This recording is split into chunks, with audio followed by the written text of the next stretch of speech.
So নমস্কাৰ আপোনালোক আজিৰ আপডেটটো হৈছে আমাৰ অসমৰ CM হিমন্ত বিশ্ব শৰ্মাৰ ওপৰত। আমাৰ হিমন্ত বিশ্ব শৰ্মা ৰিচেণ্টলি জুবিন ক্ষেত্ৰলৈ গৈছিল আৰু জুবিন ক্ষেত্ৰতো তেওঁ কিদৰে সুন্দৰভাৱে গঢ়ি তুলিবলৈ অসম চৰকাৰে কিছুমান পদক্ষেপ হাতত ল'ব। তেওঁনো ইয়াৰ সন্দৰ্ভত কি কৈছে আপোনালোকে এটা সৰু ক্লিপ প্ৰথমে চাই লওক। আপোনালোক সকলোৱে জানে যে আমাৰ লোক নিৰ্মাণ বিভাগে ইতিমধ্যে জুবিন ক্ষেত্ৰৰ নিৰ্মাণৰ প্ৰাৰম্ভিক কাম হাতত লৈছে।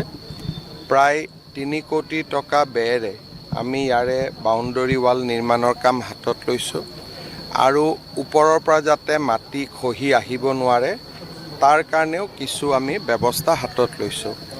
আজি মই এই গোটেই ক্ষেত্ৰখন আমাৰ লোক নিৰ্মাণ বিভাগৰ বিষয়াসকলৰ সৈতে আমাৰ স্থানীয় বিধায়ক তপন দাস আৰু পীযুষ হাজৰিকা ডাঙৰীয়াৰ সৈতে পৰ্যবেক্ষণ কৰিলোঁ আৰু আমি সমাধিৰ যিটো বাউণ্ডৰী ৱালৰ পিছত সমাধি ক্ষেত্ৰ নিৰ্মাণৰ যিটো পদক্ষেপ তালৈকেও আগবাঢ়ি যাবৰ কাৰণে মই তেখেতসকলক প্ৰয়োজনীয় নিৰ্দেশ দিছোঁ।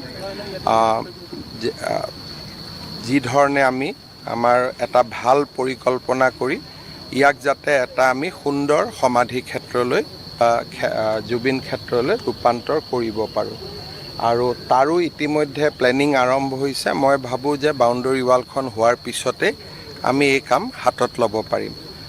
মই পুনৰবাৰ জুবিন গাৰ্গৰ স্মৃতি বা তেখেতৰ প্ৰতি মই বিনম্ৰ শ্ৰদ্ধা জনাইছোঁ আৰু অসম চৰকাৰে এই সমাধি ক্ষেত্ৰখন নিৰ্মাণৰ বাবে আমাৰ যি সংকল্প সেই সংকল্প অব্যাহত থাকিব আৰু আমি ইয়াক সুন্দৰ কৰি নিৰ্মাণ কৰিম। 10 বিঘা মাটি দিয়া হৈছে। তাতকৈ মই ভাবোঁ যে ইয়াৰ যিটো পাহাৰত যদি উঠে গোটেই পৰিৱেশটো বানপানী বা গোটেই পৰিৱেশটো বেয়া হৈ যাব আৰু পাহাৰ কাটিলে মানুহে বেয়াও পায়। গতিকে পাহাৰখনতে কিবা কৰিব পাৰি নেকি আমি চাম।